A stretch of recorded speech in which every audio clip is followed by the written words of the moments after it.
G Valaraju, AISF రాష్ట్ర అధ్యక్షులు. ఈరోజు రాష్ట్రంలో ప్రభుత్వ విద్యను కూటమి ప్రభుత్వం విధ్వంసం చేస్తూ ఉంది.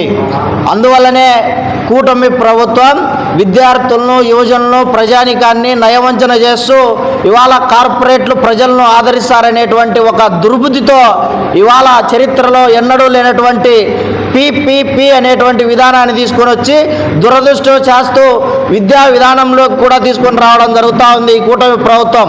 అందులో భాగంగానే మెడికల్ విద్యను నిర్ద్వందంగా ఇవాళ 80% పూర్తయినటువంటి మెడికల్ కళాశాలను పూర్తి చేయకోకుండా ప్రభుత్వ విద్యను పరిరక్షిస్తానని చెప్తూ విద్యార్థులను, యువజనులను, ఈ ప్రాంత ప్రజానికాన్ని మోసం చేస్తూ కార్పొరేట్ల ప్రభుత్వంగా ఈ కూటమి ప్రభుత్వం విద్యాశాఖ మంత్రి చలామణి అవుతా ఉన్నాడు.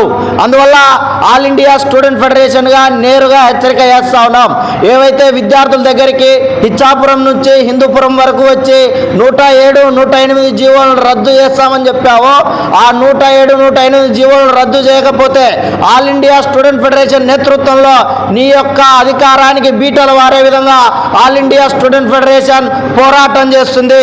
ఈ యొక్క ఆల్ ఇండియా స్టూడెంట్ ఫెడరేషన్ అడగడమే కాదు, విద్యార్థులకు, తల్లిదండ్రులకు ఫీజు రియంబర్స్మెంట్ బకాయిలు విడుదల చేస్తానన్నావు. నువ్వు వచ్చిన 100 రోజుల్లో విడుదల చేస్తానన్నావు. 2 సంవత్సరాలు అవుతా ఉంది.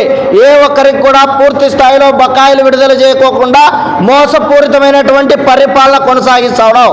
అందుకే all India student federation June 1వ తారీఖు నుండి పెద్ద ఎత్తున పోరాటానికి శ్రీకారం చేపట్టనుంది.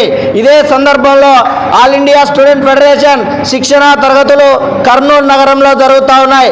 ఏదైతే కేంద్ర ప్రభుత్వం చేస్తున్నటువంటి నిర్ద్వందమైనటువంటి కేంద్రీకరణ పేరుతో ఎన్టీఏ వాడు పేపర్లు అమ్ముతా ఉన్నాడు.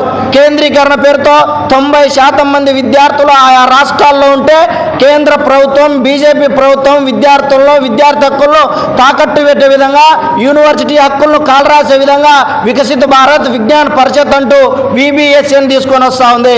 అందువల్ల ఇలాంటి కేంద్రీకరణను వ్యతిరేకిస్తూ భవిష్యత్తులో పెద్ద ఎత్తున ఉద్యమాలు శ్రీకారం చుట్టడం కోసం ఇవాళ రాష్ట్ర వ్యాప్తంగా విద్యార్థులను కదిలించే దిశగా ఆల్ ఇండియా స్టూడెంట్ ఫెడరేషన్ శిక్షణా తరగతులు జరగనున్నాయి. ఈ శిక్షణా తరగతులకు విద్యార్థులు, అదేవిధంగా యూనివర్సిటీల మేధావులు రానున్నారు. కాబట్టి ఈ శిక్షణా తరగతులను జయప్రదం చేయాలని చెప్పి పిలుపునిస్తా ఉన్నాం. అదేవిధంగా ఈ యొక్క రాష్ట్ర ప్రభుత్వం మరొక్కసారి ఆలోచన చేసి విద్యార్థులకు ఇచ్చినటువంటి హామీలు అమలు చేయకపోతే పెద్ద ఎత్తున పోరాటానికి నాంది పలుకుతామని చెప్పి ఈ సందర్భంగా తెలియజేస్తా ఉన్నాం.